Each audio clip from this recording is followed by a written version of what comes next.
Señor Jesús,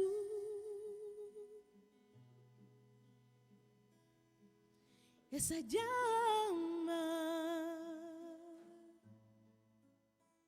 que encendía. Vamos a hablar hoy, hermanos, de la verdadera conversión, las señales de una verdadera conversión. Y hermanos, este es uno de esos temas en los cuales tenemos de nuevo, y todos realmente, pero este de manera particular es un mensaje en el que te invito a que seas valiente. Vas a ser tentado continuamente en este mensaje a pensar en alguien más que no sea en ti mismo. No lo hagas, hermano. Continuamente vas a sentir la tentación de pensar en alguien más. Y quizá te ayude a entender la condición de algunas personas que tú conoces. Pero yo te pido, hermano, hermana, que te enfrentes tú mismo con las Escrituras el día de hoy. Amén. Vamos a orar para pedirle al Señor su bendición.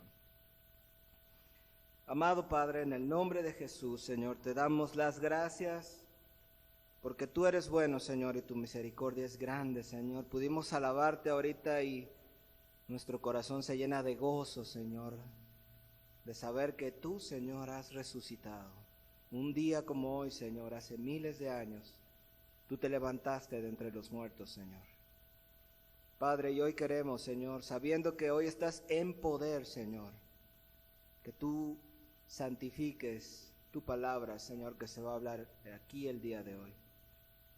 Te pido, Señor, que me uses, que hables a mis hermanos, Señor, que a todos, Señor, nosotros los que estamos aquí, nos toques, nos hables, que tu espada, que tu palabra sea como espada de dos filos, Señor, que traspase nuestra alma, Señor. En el nombre de Jesús, ayúdanos a exponernos ante tu palabra y ante tu espíritu, por favor, Señor. Amén. Bien, mis hermanos, hoy tengo ya pensado ya no traer la computadora para no distraerlos, pero hoy de plano no me dio tiempo de imprimir porque tenemos todo de cabeza en la casa. Bien, hermanos, quiero hablarles del objetivo de esta enseñanza. El objetivo de esta enseñanza es que tú, que estás aquí presente el día de hoy, escucha, tú que estás presente aquí el día de hoy, sepas, en base a lo que vamos hoy a escuchar, si eres hijo de Dios o no. De lo que hoy vamos a hablar, tú después saliendo aquí, si eres honesto contigo mismo, vas a salir por esta puerta sabiendo si eres hijo de Dios o no. En consecuencia, cuando tú salgas de esta puerta, después de oír este mensaje con atención, vas a saber si tú mueres, vas a saber si vas a ir al infierno o vas a ir al cielo, en base a lo que dice la Escritura. Entonces es un mensaje muy importante, hermanos. Es un mensaje sumamente importante en el que yo te invito a que tú te enfrentes a la palabra de Dios. Como dije hace un momento, va a existir la tentación de querer decir, esto se parece al hermano fulano de tal. Si tú no tomas, hermano, hermana, con seriedad este mensaje, tú puedes salir de esta puerta, puede ocurrirte un accidente y puedes pasar una eternidad sin Dios si tú te equivocas en esto. Es de vida o muerte. Ese es el objetivo, hermanos, de esta enseñanza. Si tú después de esta enseñanza te das cuenta de que tu destino eterno será el infierno, vas a tener la oportunidad, y en todo momento la vas a tener, de tú entregarte al Señor y salvar tu alma por la sangre de Cristo Jesús. Amén. Muy bien, hermanos. Entonces, el nuevo nacimiento, que es de lo que estamos hablando aquí, estamos hablando cuando hablamos de la salvación, cuando hablamos de el perdón de pecados, cuando hablamos de la conversión, Cuando hablamos del nuevo nacimiento, en esencia estamos hablando de lo mismo, de diferentes aspectos de una misma cosa. Estamos hablando de una obra poderosa y sobrenatural que de una persona. La obra de la que estamos hablando aquí, hermanos, no es una obra, no es algo normal, no es algo común que le ocurra a las personas. El nuevo nacimiento, la regeneración, transforma radicalmente a una persona desde el interior. Amén.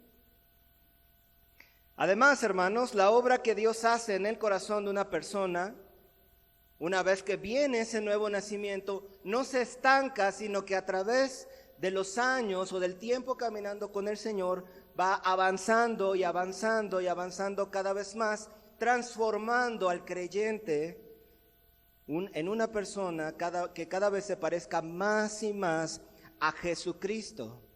Repito eso, una vez que se hace esa obra sobrenatural en la persona, desde ese punto Dios va transformando cada vez más y más a una persona que se parezca más a Jesucristo. El nuevo nacimiento no es algo que pueda hacerse con componer algunas cosas, ¿sí me entiendes? Como cambiar ciertas cosas en nuestras vidas. Es una obra, hermanos, de total transformación que es realizada únicamente por el poder del Espíritu Santo. Nadie más puede hacerlo. Nadie más puede hacer esta transformación. Solamente Dios puede hacer esta transformación.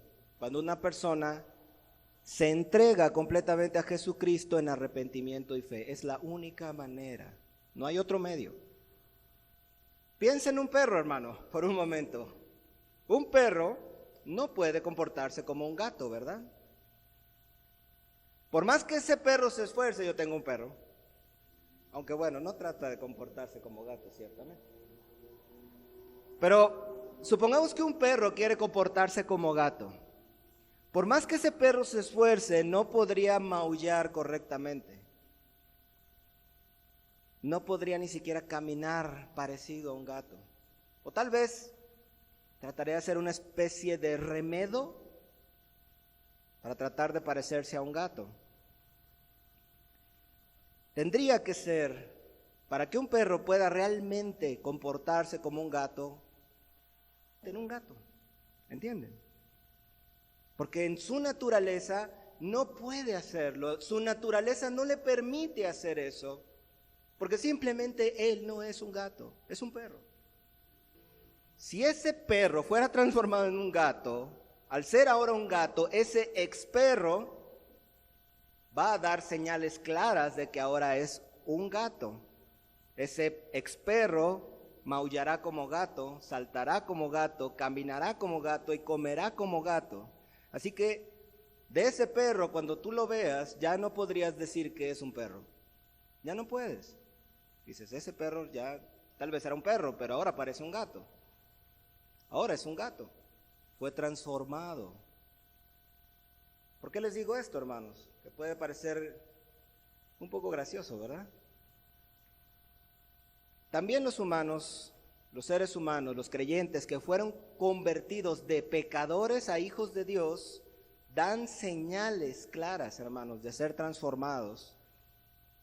Y de hecho, hermanos, como creyentes, con personas que estudian las Escrituras, que estamos buscando a Dios, se nos recomienda analizar si estamos dando las evidencias de tener fe verdadera.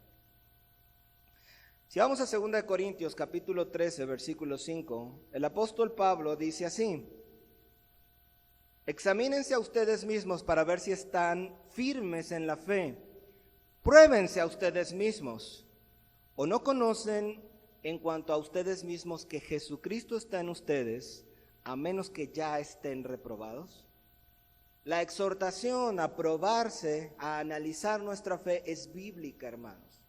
A veces se tiene la idea como de que si yo cuestiono mi salvación es porque estoy dudando de ella. No, la Biblia nos dice que debemos examinarnos, no simplemente asumir. Es que yo un día pasé al altar, me arrodillé y repetía una oración que alguien me estaba diciendo al oído y ya soy salvo, hermano. La Biblia dice que te debes examinar a ti mismo. Lo que pasa es que un día en un concierto de Marcos Witt estaba tan emocionado y sentí que un calor recorrió en mi cuerpo. Hermano, eso no es una evidencia de nuevo nacimiento.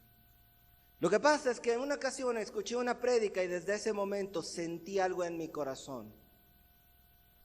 No necesariamente eso es una evidencia. A veces el nuevo nacimiento viene con experiencias, pero no necesariamente es una señal bíblica. ¿Me entienden? No nos confundamos, hermanos. Lo que la Biblia nos exhorta a hacer es examinarnos si realmente estamos en la fe. Ahora, ¿cómo vamos a saberlo bíblicamente hablando? ¿Cuál es el libro que nos ayuda a tener la respuesta en ese sentido? El libro específico que nos va a ayudar y nos va a guiar en esto es el libro de Primera de Juan, la primera carta de Juan. El propósito de la primera carta de Juan, si vamos a Primera de Juan 5:13, dice así: estas cosas les he escrito a ustedes que creen en el nombre de Jesús, en el nombre del Hijo de Dios, para que sepan que tienen vida eterna. Estas cosas les he escrito a ustedes para que creen en el nombre del Hijo de Dios, para que sepan que tienen vida eterna. Es decir, todo lo que acaba de escribir antes, porque este es el último capítulo de Primera de Juan, todo lo que escribió antes de esto son las cosas que Juan le estaba diciendo a sus lectores para que ellos supieran que tenían vida eterna. Así que, hermanos, algunas de esas cosas son las que vamos a ver hoy para que tú sepas si tienes vida eterna. Amén. ¿Estás listo para enfrentarte con la palabra de Dios? ¿Estás listo a aceptar lo que el Señor te hable a ti el día de hoy, sin importar si quizás tienes años en la iglesia? ¿Estás listo, hermano y hermana? Que sea el Señor hablándonos, hermano. Que sea el Señor hablándonos. Amén.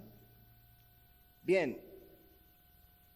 Primera evidencia que nos muestra la carta de Primera de Juan. Primera de Juan capítulo 1, versículos 5 al 7.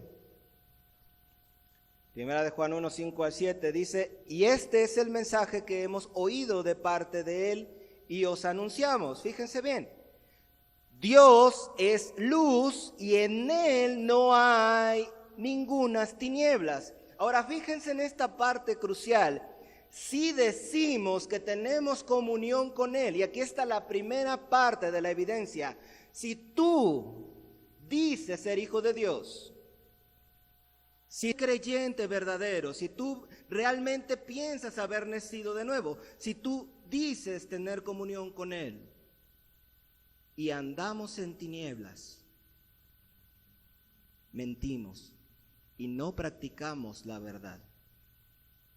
Si decimos que tenemos comunión con él y andamos en tinieblas, mentimos y no practicamos la verdad. No hay realmente una conversión si tú andas en tinieblas. Pero si andamos en luz como él está en luz, tenemos comunión unos con otros y la sangre de su Hijo Jesús nos limpia de todo pecado. El pasaje, hermanos, que acabamos de analizar nos muestra dos contrarios. Por una parte nos muestra la luz y por otra parte nos muestra las tinieblas. La luz representa toda verdad bíblica, representa santidad, representa pureza. Las tinieblas representan la falsedad y el pecado. El que anda en luz, hermanos, es transparente. El que anda en luz no oculta nada, hermanos. El que anda en luz no tiene oscuros secretos que ocultar. El que anda en tinieblas normalmente es una persona de doble cara, una persona que tiene secretos. El que anda en tinieblas, de hecho, no quiere venir a la luz para que su vida no se evidencie. El que anda en tinieblas, hermanos, si yo le digo, hermano, voy a tomar, si yo pudiera hacerlo, ¿verdad? Hermano, voy a tomar las cosas que hay en tu mente, tus puros pensamientos, solo tus pensamientos, Los voy a guardar en una memoria USB y le voy a pedir a Oyuki que los refleje aquí en la pantalla. Muchos de los que estamos aquí saldríamos corriendo de vergüenza por las cosas que pensamos, por las cosas que hacemos cuando nadie nos ve. Eso es andar en tinieblas, ocultar cosas, vivir hipócritamente. Juan 3, 19, 21 dice así: y esta es la condenación, que la luz ha venido al mundo y los hombres amaron más las tinieblas que la luz, porque sus obras eran malas. Porque todo aquel que, fíjense bien, todo aquel que practica lo malo aborrece la luz y no viene a la luz para que sus obras no sean censuradas. Pero el que hace la verdad viene a la luz para que sus obras sean manifiestas, que son hechas en Dios. El que anda en tinieblas, hermanos, normalmente es una persona que es doble cara.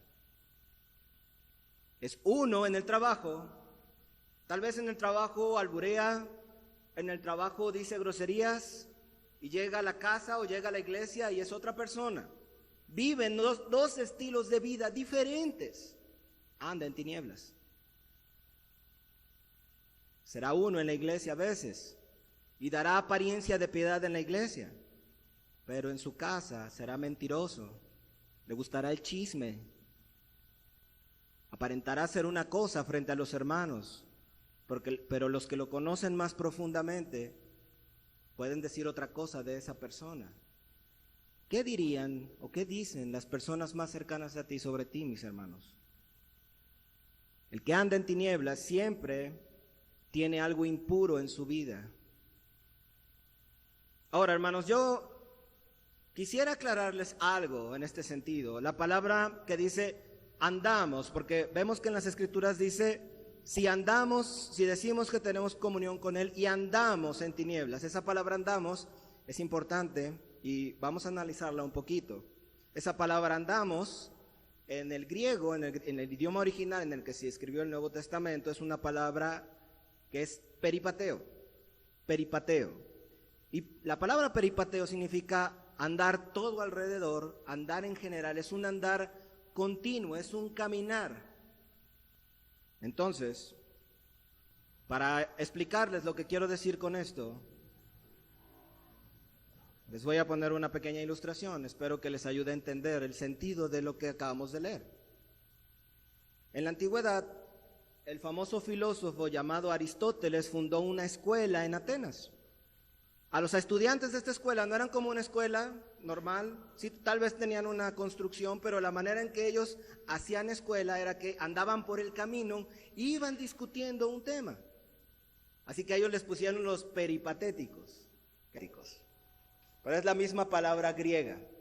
Los peripatéticos eran conocidos así, porque ellos andaban por el camino continuamente y ahí tomaban sus clases, haciendo diálogos. ¿Me entienden? Ellos aprendían, se solía ver a los discípulos de este maestro llamado Aristóteles en caminos públicos. Si eventualmente alguna persona se metía por curiosidad, digamos que iban en el camino estos estudiantes, y alguien venía así como que a escuchar tantito, pero realmente no le interesaba, y se iba de nuevo, él no era considerado un estudiante, él no era parte de los peripatéticos. Así que, hermanos, ¿cuál es el punto? ¿Cuál es el sentido de esta palabra entonces? ¿Por qué les pongo esta ilustración? Porque cuando la Biblia dice que andamos en tinieblas, habla de un estilo de vida. Todos los creyentes tienen fallas y pecan eventualmente. Todos los creyentes. Pero aquí de lo que estamos hablando es de un estilo de vida. Es como los peripatéticos, como los alumnos de Aristóteles. Ellos caminaban en ese camino, andaban continuamente. Todo el mundo identificaba que ellos eran estudiantes de esa escuela. Pero si alguien se metía de repente y se salía porque realmente no le interesaba, él no era considerado parte de esa escuela. Así que a lo que se refiere aquí Juan es un estilo de vida marcado por el andar en tinieblas continuo. Será una persona que su estilo de vida está marcado por un andar en mentiras, un andar en pecados, un andar en hipocresías, un andar en ser doble cara. No se refiere a aquellos que ocasionalmente entran y salen de ese camino. No se refiere a ellos. Si en algún momento en tu vida, que no es que esté bien, pero si quizás tu estilo de vida se distingue por andar siempre en la luz, siempre en rectitud, siempre en integridad, siempre diciendo verdad, siempre guardándote del pecado, siempre guardándote de la maldad, siempre tratando de ser íntegro, siempre tratando de ser uno en tu trabajo y uno en la iglesia, uno en tu trabajo, uno en tu familia, siempre recto, siempre en mente, el pecado te vence y caes. No es eso de lo que está hablando la Escritura. Está hablando de aquellos cuyo estilo de vida está marcado por las tinieblas. Amén. Así que el que anda constantemente en la luz como un estilo de vida, ese es un verdadero cristiano, está dando las señales. ¿Por qué? Porque el hombre natural, por naturaleza, siempre vive una doble vida. Piensen en los jóvenes. Los jóvenes, vamos a pensar en chicos de preparatoria o secundaria. Los jóvenes en la escuela con sus amigas y con sus amigos son otras personas. Y en casa se hacen los niños buenos. Eso es andar en tinieblas. Eso es andar en tinieblas. Así que si leemos nuevamente este pasaje, ahora vamos a entender más de qué se trata. La primera de Juan 5, 1 del 5 al 7. Y este es el mensaje que hemos oído de parte de Él y les anunciamos: Dios es luz y en Él no hay ningunas tinieblas. Si decimos que tenemos comunión con Él y andamos en tinieblas, mentimos y no practicamos la verdad. Pero si andamos, de nuevo la idea, en luz, como Él está en luz, entonces tenemos comunión unos con otros y la sangre de su Hijo Jesús nos limpia de todo pecado. ¿Cómo es tu estilo de vida, hermano? ¿Cómo es tu andar? ¿Cómo te comportas y en qué cosas piensas cuando nadie te ve? ¿Te gustan usualmente los chismes? ¿Te gustan las mentiras? ¿Te gusta hacer cosas malas en oculto o ver cosas malas en oculto cuando nadie te ve? Es probable que no estés dando señales de ser un verdadero cristiano. ¿Cómo es tu estilo de vida, hermano? Segunda evidencia, primera de Juan 8 al 10. Primera de Juan 1 del 8 al 10. Si decimos que no tenemos pecado, nos engañamos a nosotros mismos y la verdad no está en nosotros. Si confesamos nuestros pecados, Él es fiel y justo para perdonar nuestros pecados y limpiarnos de toda maldad. Pero si decimos que no hemos pecado, le hacemos a Él mentiroso y su palabra no está en nosotros. Ahí está, es la siguiente evidencia de la que nos habla el apóstol Juan. Si decimos que no tenemos pecado, nos engañamos a nosotros mismos. En realidad, tal vez pensamos que vamos camino a la gloria eterna, pero vamos camino a la perdición, hermanos. Esto es algo muy serio. Entonces, ¿de qué está hablando aquí la Escritura? El pasaje, hermanos, es interesante porque hace un pequeño juego de palabras. Si te das cuenta, en el versículo 8, dice: si decimos que no tenemos pecado, pecado en singular. Y luego el versículo 9 dice: si confesamos nuestros pecados, pecados en plural. Ahora, en este momento yo no puedo explicarte con lujo de detalles la diferencia entre por qué dice pecado y pecados, pero a grosso modo, cuando habla de pecado en singular, lo que está diciendo la Escritura aquí es que está hablando del pecado remanente que queda en el creyente. En todo creyente, hermanos, aunque ha sido regenerado y aunque ha nacido de nuevo, todo creyente tiene pecado remanente todavía en su corazón. Algo de pecado remanente en su corazón. El pecado remanente es esa parte mala en que todo creyente todavía tiene en su interior y le lleva a cometer algunos pecados. Todavía puede pecar un creyente en contra de sus deseos. El pecado, hermanos, no será algo común en la vida de los creyentes, pero dado que aún lucha contra ese pecado, eventualmente puede hacer que llegue a caer. Así que, hermanos, ¿qué es lo que está diciendo la Escritura? Dice, si decimos que no tenemos pecado, nos engañamos a nosotros mismos y la verdad no está en nosotros. ¿Qué significa esto? ¿Y cómo se puede ver en la vida de un creyente verdadero? Un verdadero cristiano reconoce, dado que ha recibido el Espíritu Santo de Dios, reconoce continuamente esa pecaminosidad en su cuerpo. La gente del mundo normal en dejar de pecar, la gente normal del mundo no está pensando en dejar de participar en pecados, en dejar de participar en chismes, no está tratando de hacer eso.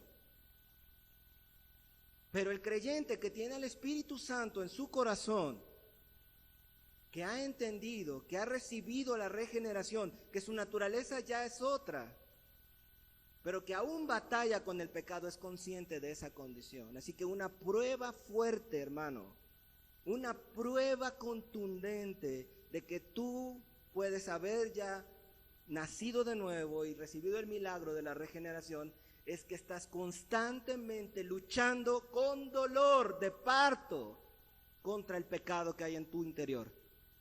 Tú quieres hacer lo bueno.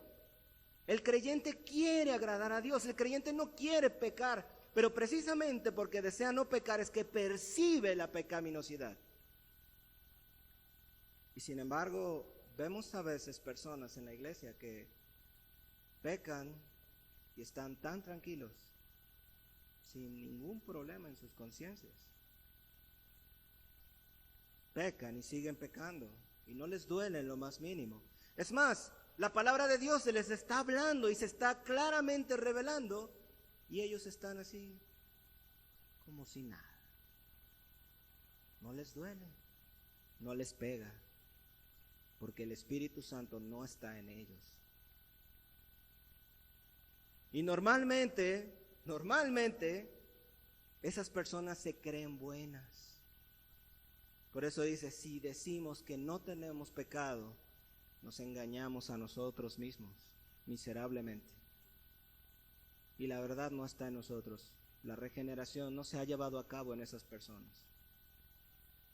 Luego, hermanos, en el versículo 9, cuando dice pecados en plural, volvamos a leer el versículo 9. Dice, si confesamos nuestros pecados, Él es fiel y justo para perdonar nuestros pecados y limpiarnos de toda maldad. Cuando dice pecados, aquí en esta segunda parte, en el versículo 9, cuando dice pecados y confesamos nuestros pecados, se refiere a las cosas que un creyente, debido a ese pecado, debido a esa parte mala que todavía está en el corazón, todavía un creyente puede llegar a cometer. Precisamente, ese pecado es el que lo lleva a cometer esos malos actos. Un verdadero cristiano reconoce constantemente su condición. Así que, hermanos, en esta primera parte, la evidencia de que alguien es un verdadero creyente es que acepta que el pecado está en su interior. Pero por otra parte, el versículo 9 veíamos que dice, si confesamos nuestros pecados. Entonces, ¿cuál es esta evidencia? ¿De qué se trata? Por una parte, dice la Escritura que el creyente verdadero reconoce su condición, reconoce su pecaminosidad, le duele su pecaminosidad. Y a veces esa pecaminosidad lo lleva a cometer pecados. El creyente verdadero, estamos hablando de creyentes verdaderos. Pero un creyente verdadero, hermanos, escuchen bien esto. Un creyente verdadero nunca va a estar cómodo con ningún pecado. Nunca. Si tú estás cómodo con un pecado y no te incomoda en lo absoluto, es probable que no seas un verdadero creyente. ¿Por qué? Porque un verdadero creyente, en cuanto comete actos de pecado, su corazón es traspasado, hermanos. El Espíritu Santo que mora en su corazón le empieza a redarguir y a decirle que lo que hizo estuvo mal. Lo empieza a recriminar en su mente y no lo deja en paz. hasta que ese creyente se arrodilla y con lágrimas en los ojos le dice al Señor: Dios, perdóname, te fallé otra vez. Me duele esto que acabo de hacer yo. De hecho, hermanos, la palabra confesión es una palabra griega que es homologueo. Y esa palabra griega es muy interesante porque confesar literalmente significa hablar lo mismo. Hablar lo mismo. Otra manera de decirlo es asentir, estar de acuerdo.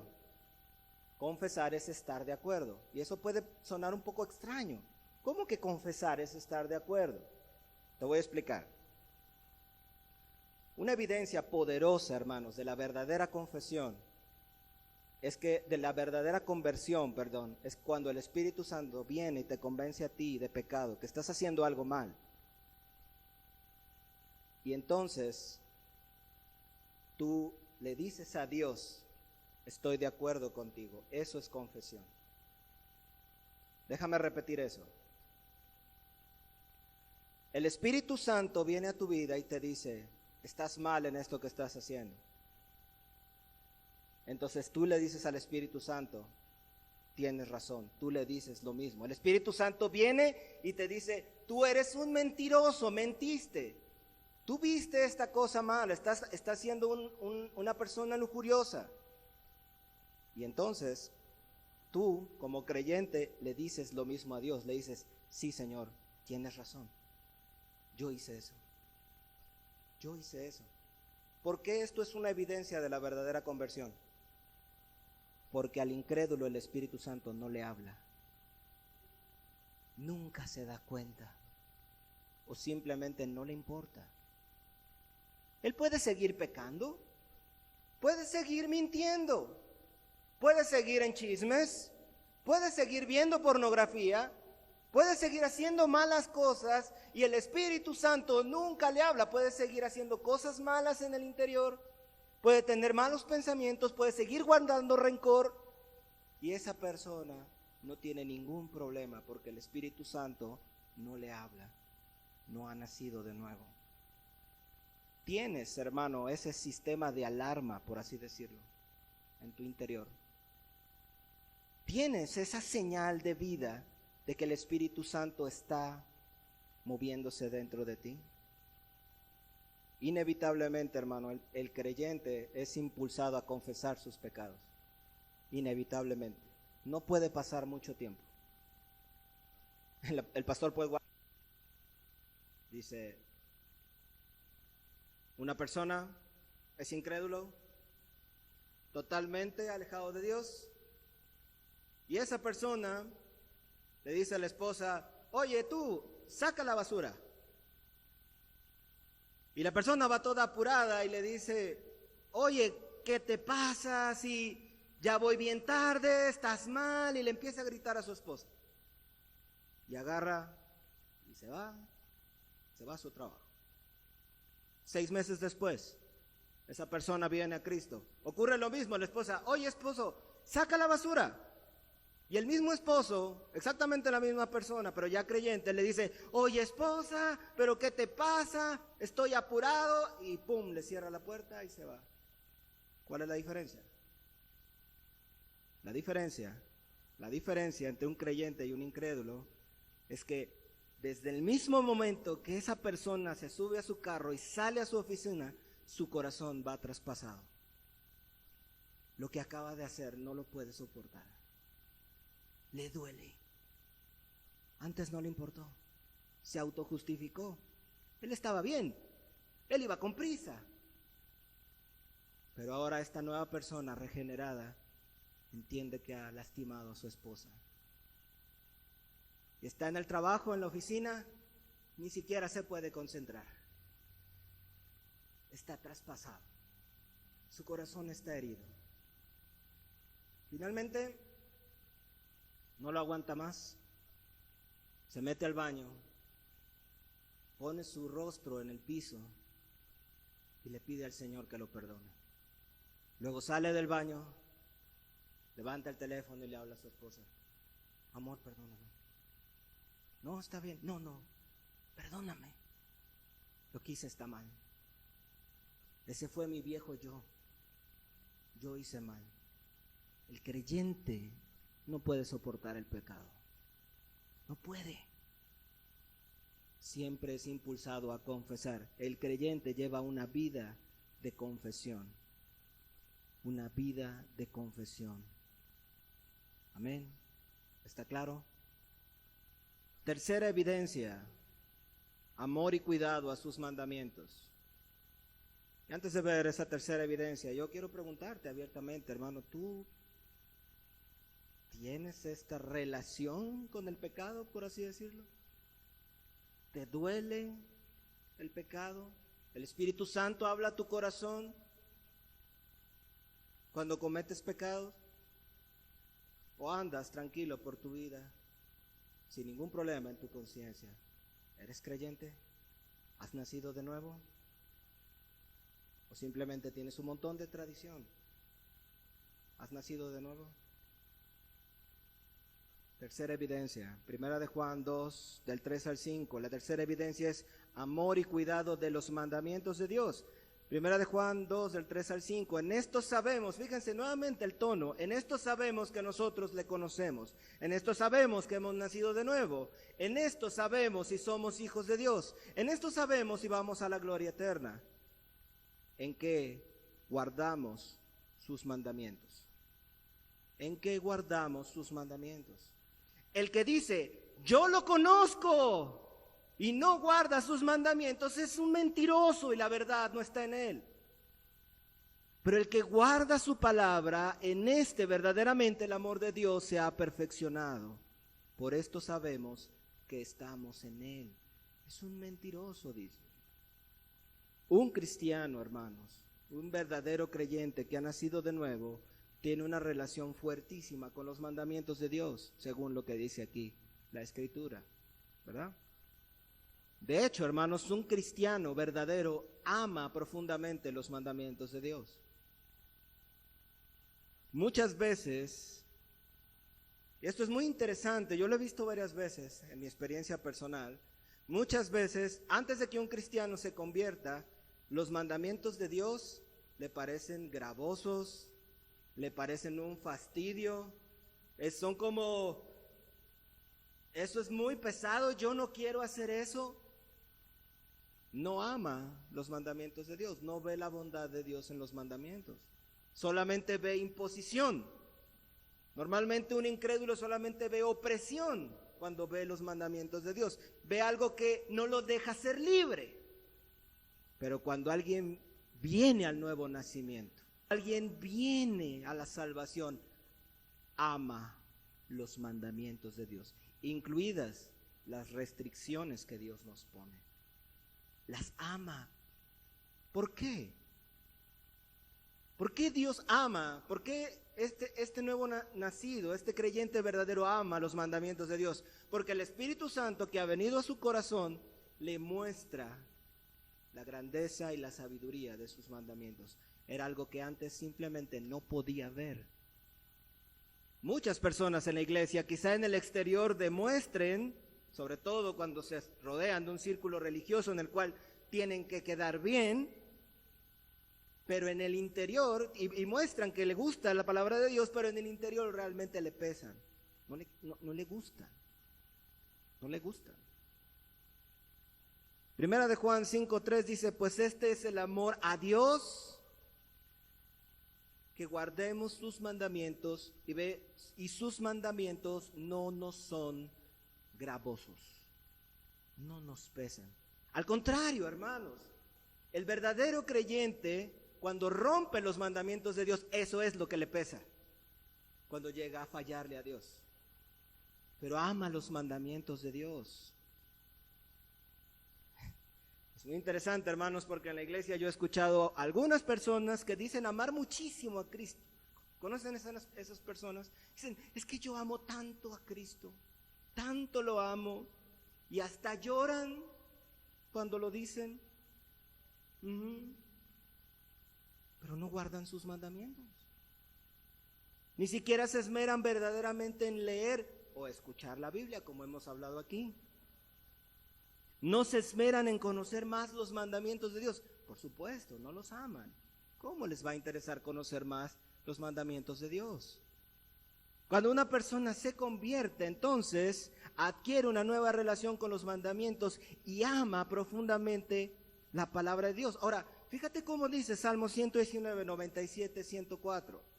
Esto es el corazón de un verdadero creyente. Fíjate cómo dice: cuánto amo, mira cómo empieza: cuánto amo tu ley, cuánto amo tu ley. Todo el día es ella mi meditación. Ve, nota el amor de esta persona por la palabra de Dios. Por tus mandamientos me has hecho más sabio que mis enemigos, porque siempre son míos. He comprendido más que todos mis instructores, porque tus testimonios son mi meditación. He entendido más que los ancianos, porque he guardado tus ordenanzas.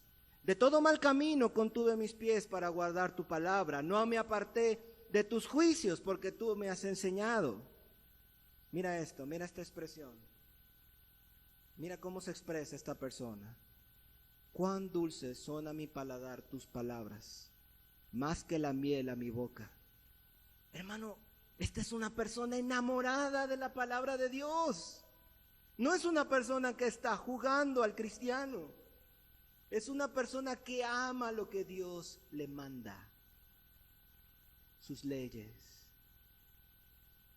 De tus ordenanzas adquiero inteligencia, por eso aborrezco todo camino de mentira. En verdad, hermanos, para un creyente aprender la palabra de Dios es algo delicioso. Simplemente una evidencia fuertísima de que alguien es verdadero creyente es que siempre va a estar buscando más aprender de la palabra de Dios. Siempre se está deleitando en guardar sus mandamientos. Para él son una delicia. Mi pregunta para ti es: ¿para ti los mandamientos de Dios, incluidas las restricciones de Dios, son una delicia? No estoy diciendo si son difíciles de guardar. Yo sé que a veces son difíciles de guardar por nuestro pecado. Estoy preguntando si para ti son deliciosos. Si a ti te encanta la palabra de Dios. Si tú ves la sabiduría en sus mandamientos, o solamente ves opresión. Solamente ves: no soy libre. Solamente ves: no me puedo divertir. ¿Qué ves tú cuando ves los mandamientos de Dios? Si tú ves opresión, lo más probable es que no hayas nacido de nuevo. El verdadero creyente, hermano, siempre se va a esforzar por complacer a Jesucristo, su Señor. Un verdadero creyente tiene un estilo de vida en el que ama y procura guardar los mandamientos de Dios continuamente. ¿Por qué? ¿Por qué pasa esto? Hebreos 8:10. Porque este es el pacto que haré con la casa de Israel después de aquellos días, dice el Señor. Mira lo que hace Dios en el corazón de una persona que se regenera. Mira lo que Dios hace en el corazón de un nuevo nacimiento. Pondré mis leyes en la mente de ellos y en su corazón las escribiré. Y yo seré para ellos Dios y para mí ellos serán pueblo. Parte de la obra del nuevo nacimiento es que Dios toma tu corazón duro, que ama el pecado, lo destruye completamente y lo vuelve a hacer y pone su ley en tu corazón. Por eso el creyente ama la palabra de Dios. Cuando no amas la palabra de Dios, es probable que no se haya dado el nuevo nacimiento. ¿Qué relación tienes tú, mi hermano, mi hermana, con los mandamientos de Dios? ¿Amas su palabra? ¿Te gusta obedecer a Cristo? ¿Estás dando esta señal de vida? Cuarta evidencia, 1 de Juan 2:6. El que dice que permanece en él debe andar como él anduvo. El que dice que permanece en él, de nuevo, el que dice que ha nacido de nuevo, el que dice que es creyente, debe andar como él anduvo. Por consecuencia, el que dice que es creyente debe andar como Cristo anduvo. Ahora, si tú y yo nos medimos por saber si andamos como Cristo, entonces ya todos nos vamos a ir al infierno. Porque ninguno de nosotros anda como Cristo. Pero el punto aquí, y la manera a lo que se refiere a las Escrituras, es que tú estás buscando imitar a Cristo. De nuevo voy a tomar un ejemplo que puso el pastor Paul Washer en su predicación. El pastor Paul Washer contó una anécdota de él cuando era niño. Dice que él, a los 5 años, su padre era granjero. Entonces él a los 5 años, su padre ya lo empezaba a jalar para todos lados. Y ya.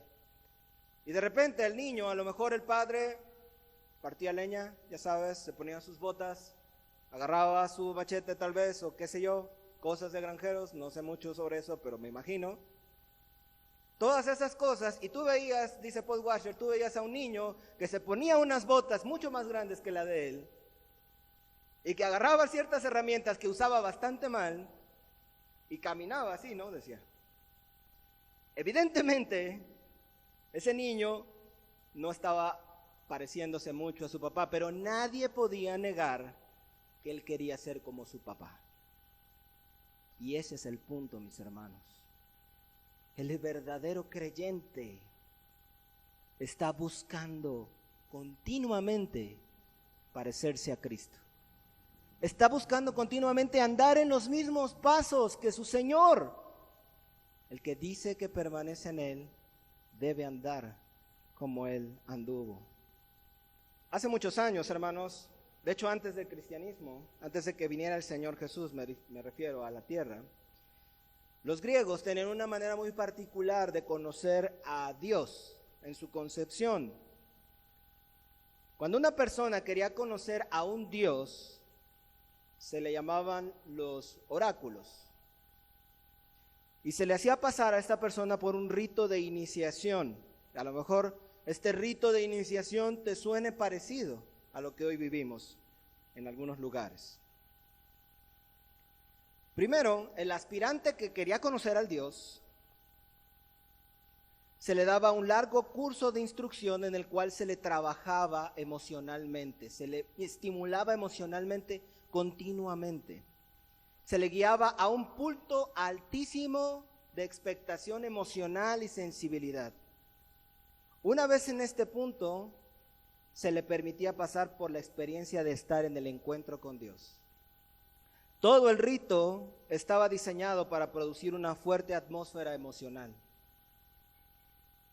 Ya saben, había en ese entonces, pues ponían mucho incienso, toda la atmósfera era como muy espiritual, la música muy estimulante de las emociones.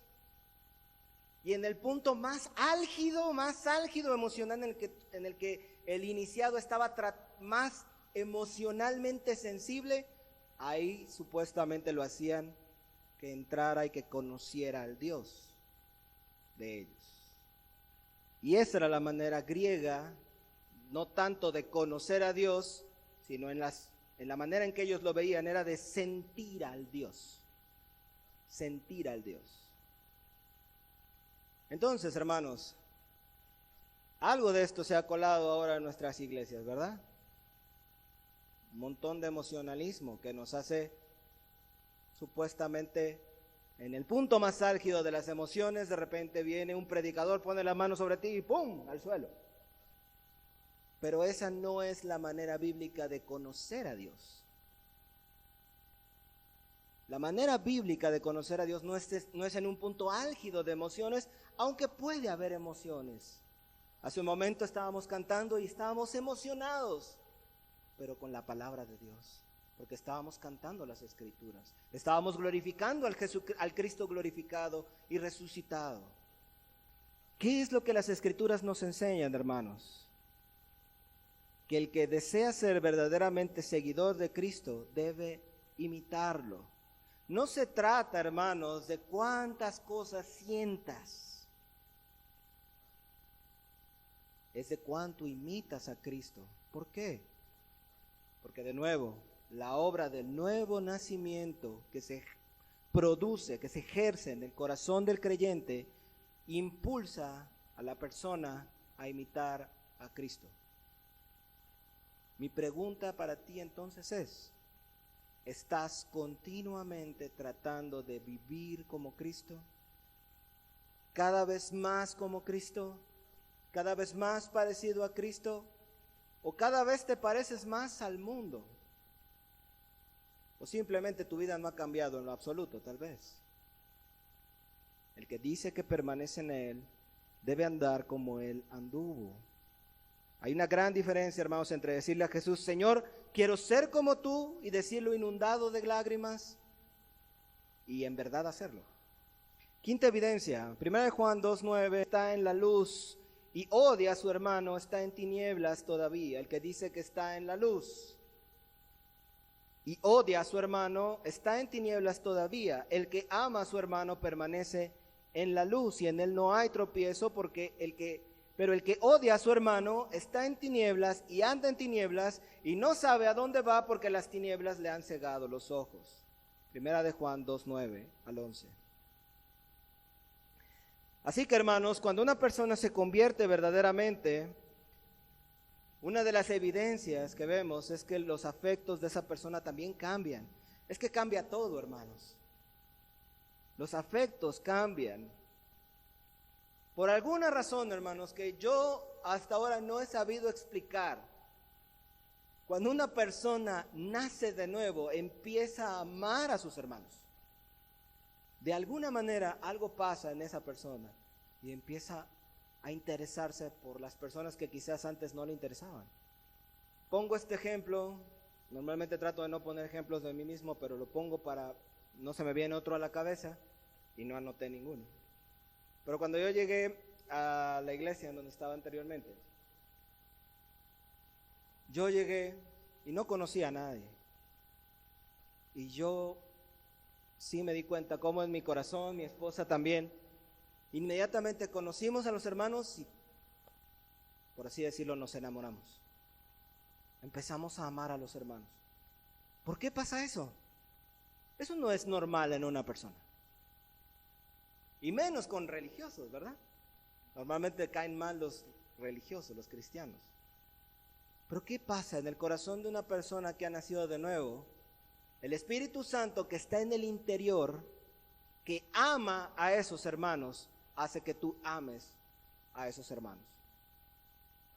Si tú has nacido de nuevo, el Espíritu Santo que ama a sus hijos hará que tú ames a sus hijos. Es algo que ocurre en el corazón. Es algo que ocurre en el corazón. Pero si hay una desatención hacia los hermanos, si hay una indiferencia, una frialdad, hermanos, damos evidencia de que no hemos nacido de nuevo. Si hay falta de perdón a tus hermanos, pero especialmente a tus hermanos cercanos, hay una evidencia de que no has nacido de nuevo. 1 Juan 4:8, el que no ama no ha conocido a Dios, porque Dios es amor. El que no ama no ha conocido a Dios, porque Dios es amor. 1 Juan 4:20, si alguien dice yo amo a Dios y odia a su hermano, es mentiroso. Porque el que no ama a su hermano a quien ha visto, no puede amar a Dios a quien no ha visto. Hasta sentido común. El verdadero cristiano, hermanos, escuchen esto, el verdadero creyente, no importa cuán inmaduro sea, el verdadero creyente procura, perdona, guía, instruye y amonesta a sus hermanos. Siempre está atento a sus hermanos porque los ama. No está tratando de ver quién es mejor. No está tratando de censurarlo y juzgarlo. Lo ama. Si algún día le llama la atención o lo amonesta es porque lo ama. Y no quiere que le pase nada mal. Lo ama. Lo ama. Lo ama. Siempre busca su bien, aunque sea doloroso. Siempre perdona. Incluso al hermano que lo dañó lo perdona y lo ama. Y si ese hermano que lo dañó y que le hizo tanto daño viene a su casa, él lo recibe y le da de comer y le pone agua. No importa porque lo ama. No lo puede evitar casi, hermanos. Porque el Espíritu Santo que está en su interior lo mueve. Pero, hermanos, lo que vemos hoy en las iglesias es tanta gente que profesa ser cristiana y le interesa un comino la vida de los demás. No dan evidencias, no dan señales. Sé que se hizo un poco larga la enseñanza, hermanos. Los pequeños, si quieren, pueden pasar acá. Necesito continuar, ¿ok? Pueden pasar ahí con los juguetes en silencio. Sexta evidencia, hermanos. Desamor con el mundo. Primera de Juan 2, 15 al 10. También si gustan pasar por agua, hermanos, no me pongo. Sé que se alargó la charla, pero necesito seguir. Primera de Juan 2, 15 al 17. No amen al mundo, ni las cosas que están en el mundo. Y mira cómo dice, si alguno ama al mundo, el amor del Padre no está en él. ¿Ya ves? No ames al mundo ni las cosas que están en el mundo, pero si alguno ama el mundo, es porque el amor del Padre no está en él. ¿Por qué? Porque todo lo que hay en el mundo, los deseos de la carne, los deseos de los ojos y la soberbia de la vida, no provienen del Padre, sino del mundo. Y el mundo está pasando y sus deseos, pero el que hace la voluntad de Dios permanece para siempre. Esta es la sexta evidencia. Es un desamor por el mundo. El mundo al que se refieren las escrituras aquí es el sistema espiritual invisible de maldad que es dominado por Satanás. La Biblia dice que Satanás domina el mundo. Dios le entregó el mundo.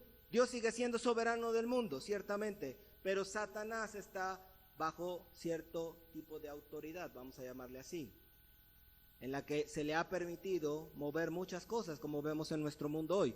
Nuestro mundo, en esencia, es un mundo dirigido por Satanás a pesar del gobierno de Dios. Todo lo que ofrece el mundo, o el mundo al que se refiere aquí la escritura, me refiero, es todas las cosas que están en oposición a la palabra de Dios y a su pueblo. Así que, hermanos, dice la escritura que si alguno ama al mundo, el amor del Padre no está en él. Y esto significa que cada ser humano, escucha bien esto, significa que cada ser humano o bien es un cristiano genuino que se caracteriza por el amor a los hermanos y la obediencia a sus mandamientos, o bien es un no cristiano en rebelión contra Dios, enamorado del mundo y esclavizado por el sistema mundano controlado por Satanás. Vamos a ver tantito Efesios. ¿En qué consiste este sistema mundano al que me refiero? Efesios 5, del 3 al 7. Dice así: pero fornicación y toda inmundicia o avaricia, ni aun se nombre entre vosotros, como conviene a santos. Ni palabras deshonestas, ni necedades, ni truhanerías que no convienen, sino antes bien acciones de gracias. Porque sabéis esto, que ningún fornicario o inmundo o avaro que es idólatra tiene herencia en el reino de Dios y de Cristo. Nadie os engañe con palabras vanas, porque por estas cosas viene la ira de Dios sobre los hijos de desobediencia. No seáis pues partícipes con ellos. Dice: fornicación, inmundicia o avaricia no se nombre entre vosotros, ni palabras deshonestas, ni truhanerías. Fíjate bien cómo dice, que no se nombre entre vosotros ni siquiera, ya no decir practicar, sino ni siquiera nombrar fornicación, inmundicia, avaricia, palabras deshonestas, truhanerías. El problema, hermanos, es que todas estas cosas que dice la Biblia que ni siquiera se deberían nombrar entre vosotros, son lo que normalmente vemos en películas, música, televisión, ¿no es cierto? O pasan puras alabanzas en Netflix. Y dice la Biblia que se nos invita a no ser partícipes de estas cosas. Ahora, hermanos, yo no quisiera decirte, no hagas esto, no hagas aquello, no voy a hacer eso, no voy a hacer eso. Pero quiero explicarte una cosa. A fin de cuentas, hermanos, en el nuevo nacimiento, lo que ocurre es que cuando Dios transforma tu corazón y verdaderamente has nacido de nuevo, Dios te muestra parte de su gloria eterna. ¿Entiendes? Dios te muestra las glorias de Dios, te muestra lo que es el camino de Dios y te muestra la gloria venidera. ¿Verdad? Eso pasa cuando viene el nuevo nacimiento, no solo que lo sepas aquí o que lo hayas escuchado, sino que lo sabes aquí. Lo tienes interiorizado, está en tu interior. El Espíritu Santo que nos ha sido dado como garantía, eso es lo que dicen las Escrituras, que el Espíritu Santo se nos dio como un adelanto, como un sello, como para decir, viene la gloria más adelante, pero te voy a dar por lo mientras, por así decirlo, al Espíritu Santo. Entonces dices, wow, este es andar con el Señor, ¿cómo será la gloria venidera? En el creyente, la expectativa de lo que viene delante crece y crece y crece y crece y crece.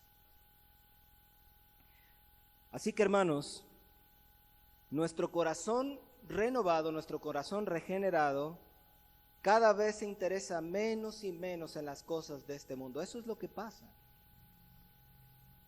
No se trata tanto, hermanos, de que si no ves esto o no ves aquello, es que simplemente ya no me interesa. Ya no me interesa. ¿Por qué? Porque sé lo que viene delante. Y además, como dice aquí la Escritura, y el mundo pasa y sus deseos. Y eso el creyente lo sabe. Este mundo va de salida. Riquezas, carros, posiciones, nada importa ya. Es pasajero. Se va. Está bien esforzarte. Está bien trabajar, está bien tratar de mejorar, está bien tratar de prosperar, pero en fin de cuentas, hermano, así estés en una gran casa o en una posilga, no importa, porque este mundo se va y vamos a la gloria eterna. Por eso, el apóstol Juan dice, no améis al mundo, ni las cosas que están en el mundo. Todo lo que está en el mundo, hermanos, incluyendo las películas, incluyendo el dinero, incluyendo el prestigio, las posesiones, las posiciones también sociales, no importan. Todo lo que hay en el mundo, los deseos de tu carne, lo que tu carne te pide, los deseos de tus ojos, lo que tú quieres ver, la vanagloria de la vida, los logros que tú puedas llegar a obtener, no proceden de Dios, proceden del mundo. Y ya no nos interesan. Porque el Espíritu Santo que está en tu corazón te ha hecho voltear la cara. Si tú tienes un perro, si tuvieras un perro y tiene un hueso todo seco, pero es lo único que tiene, se aferra a ese hueso, ¿verdad? Y se lo quieres quitar y se enoja, se pone bravo. Pero ponle un sirloin enfrente. Va a tirar el hueso ese seco y se va a ir tras ese trozo de carne, ¿verdad? Creo que hasta tú y yo lo haríamos. Es exactamente lo mismo. Ese hueso seco es el mundo y su sistema de valores y placeres. Y esa carne es lo que nos ofrece el Señor. No es tanto que si ves o no ves, hermanos. Es simplemente que nos deja de interesar eso, porque tenemos la mirada puesta en otro lado. Eso es algo que hace Dios. Si tú no has nacido de nuevo, no puedes verlo. A ti te va a seguir interesando el hueso seco, porque es lo único que tienes, porque tus ojos no han sido abiertos para ver otra cosa. Pero cuando Dios viene y te abre los ojos, te muestra las glorias, todo lo demás no importa. Ya no me importa nada. Solo me importa Dios. Todo lo que tengo eres tú, dice el alma. Amén. Séptima evidencia, y esta es la última, para que nos relajemos, ¿ok? Séptima evidencia, y hay más en el libro de Primera de Juan, pero vamos a dejarlo hasta la séptima evidencia, que creo que con eso tenemos más que suficiente. Primera de Juan, capítulo 3, versículos del 6 al 9. Todo aquel que permanece en él, todo aquel que ha nacido verdaderamente de nuevo, todo aquel que permanece en él, en Jesús, no continúa pecando. Todo aquel que sigue pecando no lo ha visto ni le ha conocido. ¿Te das cuenta? Todo aquel que permanece en él no continúa pecando. Todo aquel que sigue pecando no lo ha visto ni le ha conocido. Así que la séptima evidencia es que el verdadero creyente no practica el pecado. Sigue diciendo el versículo 7, hijitos, nadie los engañe. Por cierto, hermanos, una gran advertencia para nuestros días. Hijitos, nadie los engañe. El que practica justicia es justo, como él es justo. El que practica el pecado es del diablo. Que nadie los engañe, mis hermanos. No sé a qué iglesias han ido, pero hermanos, que nadie los engañe. El que practica el pecado es del diablo, porque el diablo peca desde el principio. Para esto fue manifestado el Hijo de Dios, para deshacer las obras del diablo. Todo aquel que ha nacido de Dios, no practica el pecado, porque la simiente de Dios está en él y no puede seguir pecando porque ha nacido de Dios. ¿Te das cuenta? El verdadero creyente tiene una nueva relación con el pecado. ¿Cuál es esta relación? Lo aborrece. Ya no lo practica. Ahora, de nuevo, aquí la idea no es que ya no peca nunca, es que ya no lo practica como una práctica. Ahora, quiero explicarles una parte muy interesante del versículo 9. Dice, todo aquel que ha nacido de Dios no practica el pecado, porque, y hay una razón por la cual dice que este creyente no practica el pecado. Dice, porque la simiente de Dios permanece en él y no puede seguir pecando. ¿Qué quiere decir? ¿Qué quiere decir? Cuando dice que la simiente de Dios está en él, es que el Espíritu Santo de Dios está en él. Ahora, déjame ilustrártelo de esta manera. Algunas personas, hermanos, son alérgicas a los cacahuates, ¿sabían? ¿Sabían? Ahora, si tú y yo vamos a un restaurante y nos ponen por delante un plato con cacahuates, ¿qué vamos a hacer? Antes de que nos traigan la comida ¿no? Hasta si tenemos limón, ahí le ponemos limón, echamos chile.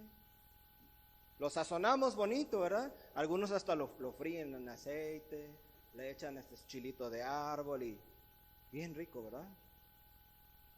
Pero el alérgico al cacahuate se come un cacahuate por accidente, se hincha, le empieza a entumecer la lengua, tiene que correr a vomitar en casos extremos, a lo mejor tiene que correr a tomar agua, tiene que tomar carbón activado, qué sé yo, tiene que desintoxicarse, tiene que sacar esas toxinas del cacahuate porque lo están matando. ¿Verdad? Ahora, este es lo que pasa con el cristiano. Esa simiente es esa alergia al pecado. Dios pone su semilla, su simiente en el creyente. Y el creyente, cuando el pecado llega a entrar por alguna razón, no es porque lo sazonó primero, no es porque lo preparó previamente, es porque a lo mejor en una comida se le fue. Algo pasó, lo agarró mal parado y llegó el pecado a su vida. El verdadero creyente, hermanos, repudia eso. No, por eso dice, no puede permanecer pecando. O sea, si una persona es alérgica al cacahuate, se come un cacahuate, pero ya después dice, bueno, pues me como otro y no puede, su cuerpo no lo deja. Así es el que ha nacido de nuevo. Llega el pecado a su vida y lo repudia automáticamente. No puede permanecer en él, no lo aguanta, no lo tolera, no puede estar en él, lo odia, lo detesta. No lo practica en consecuencia. Ahora, hermano, déjame hacerte una pregunta. ¿Cuál es tu relación hoy día con el pecado? ¿Cuál es tu relación hoy día con la mentira? ¿Cuál es tu relación hoy día con el chisme? ¿Cuál es tu relación hoy día con la fornicación? ¿Cuál es tu relación con el pecado? ¿Te produce alergia? ¿O hasta lo sazonas? ¿Pecas y no pasa nada? ¿Tu cuerpo, tu alma, tu espíritu no reacciona? ¿Puedes tranquilamente decir groserías sin que eso te pese? ¿Puedes tranquilamente hacer y deshacer y romper los mandamientos de Dios sin que eso afecte tu vida en lo absoluto? Lo más probable es que la simiente de Dios no esté en ti. ¿Por qué? Porque el pecado nos da alergia. Al creyente verdadero el pecado le produce alergia. Lo está matando por dentro. No puede continuar en él. Lo va a vomitar al final. No puede, no lo soporta. Porque la simiente de Dios está en él. ¿Está la simiente de Dios en ti? ¿Tienes esta señal de alarma? ¿Aborreces el pecado? ¿Lo odias? ¿Es lo que más odias de ti mismo tal vez? ¿O pecas con libertad sin ningún problema en tu conciencia? Así que, hermanos, como te decía, no habla de que un cristiano nunca peque. Vimos que al principio que hay pecaminosidad todavía, pero definitivamente no es un estilo de vida. No es un estilo de vida. Su estilo de vida estará marcado por la luz y por la santidad. Último pasaje, hermanos. Lucas 13, 24 al 28. Escucha esto, hermanos. Yo no sé, hermano, cuánto tiempo llevas en la iglesia. Yo sé que algunos tienen algún tiempo en la iglesia, pero toma con mucha seriedad las palabras de nuestro Señor Jesús. Hoy hemos visto evidencias y ha sido enfrentado con la palabra de Dios. Lucas 13, 24, 28, esfuércense a entrar por la puerta angosta, porque les digo que muchos procurarán entrar y no podrán. Después que el dueño de casa se levante y cierre la puerta, ustedes afuera comenzarán a llamar a la puerta diciendo: Señor, ábrenos. Pero Él les dirá: no les conozco de dónde son.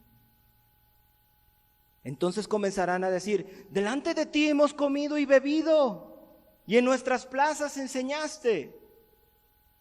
Pero les hablará diciendo: no les conozco. ¿De dónde son? Apártense de mí, todos los que hacen iniquidad. Allí será el llanto y crujir de dientes cuando vean a Abraham, a Isaac, a Jacob y todos los profetas en el reino de Dios y ustedes echados fuera. Que no nos pase esto, mis hermanos. Cierra tus ojos un momento y busca al Señor en oración mientras ministramos al Espíritu. Busca en oración a Dios. En base a estas señales que hemos visto hoy, hermanos, ¿has nacido de nuevo? ¿Estás dando señales de un nuevo nacimiento? Y puede ser, hermano o hermana, que en base a estas evidencias, quizás te has dado cuenta que no has nacido de nuevo verdaderamente. Si ese es el caso, hermanos, vengan a Cristo. Conoce a Cristo de verdad. No te conformes solamente con aparentar ser creyente. Sé verdaderamente un creyente. No intentes comenzar a dar las señales que hablamos hoy si nunca las has dado, hermano. Lo único que harás es producir un remedio artificial. Será como un perro tratando de ser un gato. No trates, hermano, de darte un barniz de cristiano tratando de hacer las cosas que hoy escuchaste para que todos digan que sí eres cristiano, hermano. No hagas eso. Ven a Cristo mejor, arrepentido de todos tus pecados, sin vergüenza, hermanos. Confiésale tu hipocresía. Confiésale hoy al Señor tu maldad, tus muchos pecados, y entrégate a los brazos misericordiosos del Señor. Abre tu corazón y reconoce lo que eres. Hermano, hermana, si este es tu caso, reconoce que estás perdido. Ya no luches. Ya no luches. Si tú no has dado las señales de un verdadero creyente, reconócelo delante de Dios. Ya no luches. Luego confía en Cristo. Tú hoy puedes salir de este lugar siendo salvo verdaderamente, siendo regenerado. Si tú hoy reconoces al Señor, confías en Él, confías que Él pagó plenamente por tus pecados en la cruz del Calvario y que ha resucitado y hoy está a la diestra del Padre. Entrégate a ese Cristo y acéptalo como el dueño de tu vida, y Él te dará vida eterna y transformará verdaderamente tu corazón para que todas estas señales ocurran en ti, no de manera artificial, sino de verdad. Has nacido de nuevo, hermano, hermana. ¿Irás a la gloria eterna? ¿A dónde vas a ir si mueres? También puede ser, mis hermanos, y esto solamente tú lo sabes en base a lo que hablamos hoy, puede ser que sí has dado estas señales en algún momento de tu vida. Puede ser que sí verdaderamente has procurado andar en la luz todos los días de tu vida. ¿Has vivido una vida de confesión? Puede ser que sí, hermano. Y quizás desprecias cada vez más y más el mundo y el pecado que hay en ti. Y amas a tus hermanos. Quizá en tu corazón sabes que los mandamientos de Dios para ti son un deleite. Quizás sí has dado estas señales, pero el día de hoy están tan tenues esas señales. Estás ya medio cómodo con el mundo tal vez. A lo mejor tu pecado ya no te incomoda tanto como antes. A lo mejor ya no amas tanto a tus hermanos. A lo mejor traes un pecado ahí atorado que no te deja avanzar. Si ese es tu caso, hermano, quizás sí has nacido de nuevo, pero tu luz está por apagarse. También para ti, hermano, hermana, ven a Cristo. Ya no luches. Ven a Cristo. Ya no luches. Ya no te resistas. Ven al Señor. Y dile, Señor, yo te conozco, te he conocido, pero me estoy apagando. Me estoy secando porque no he sido obediente a tu palabra. Ven a Cristo y pide perdón. Busca en la cruz, ahí donde Él pagó por ti, hermano, hermana. Sálvate a ti mismo, hermano, viniendo a la fuente de gracia, al trono de abundante gracia, en el que hay perdón de pecados para ti. Allí en el trono de gracia encontrarás las fuerzas para levantarte de nuevo si tú estás así, hermano, hermana. Y volver de nuevo a la carrera. Ven a Cristo en oración y en arrepentimiento. Oren un momento, mis hermanos. Ponte a cuentas con el Señor. Padre, en el nombre de Jesús, te damos las gracias por tu palabra, que nos has confrontado, Señor. Algunas de estas señales se han ido apagando en nosotros, Señor. O quizá en algunos nunca se han dado, Señor. Señor, sea cual sea el caso, Dios, trae tu espíritu y trae bendición sobre mis hermanos que están aquí. Trae, Señor, convicción de pecado y que tu Espíritu Santo venga a la vida de cada uno de ellos, Señor. Renueva nuestras fuerzas. Ayúdanos a caminar contigo otra vez. En el nombre de Jesús, Señor.